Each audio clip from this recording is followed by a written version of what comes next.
Sementara itu, pemirsa, Otorita Ibu Kota Nusantara atau IKN memastikan bahwa pihaknya terus mendorong kemudahan bagi investor dalam menanamkan modal di IKN.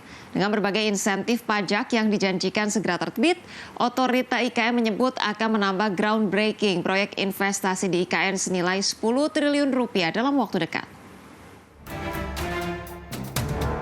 Otorita menyebut akan segera melakukan groundbreaking investasi swasta tahap 3 yang rencananya akan digelar pada pertengahan Desember 2023.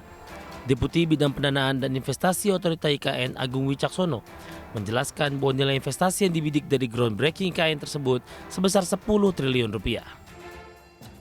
Agung menjelaskan bahwa investor yang bakal membangun di proyek Ibu Kota Nusantara tersebut masih berasal dari dalam negeri. Dengan rencana tersebut, Agung optimis proyek IKN tidak hanya akan mengandalkan dana dari negara, sehingga negara memastikan akan memberikan keuntungan bagi investor berupa berbagai insentif pajak yang akan memberikan kepastian bagi investasi di IKN.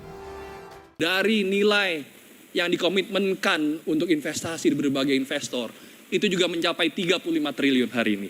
Jadi Bapak Ibu sekalian, silakan terima kasih. Tepuk tangan. Jadi nyata, pemerintah, masyarakat sama-sama, paling tidak pada tahap ini. Nantinya harus lebih banyak lagi masyarakatnya, swastanya. Tapi tahap ini udah sama nih, 35-35. Ya. Bahkan targetnya pertengahan bulan ini Pak Presiden sedang ke Dubai. Insya Allah kalau setelah beliau pulang mudah-mudahan ada kepastian jadwalnya dan sebagainya. Kita ingin groundbreaking lagi, mungkin target sekitar 10 triliun lagi.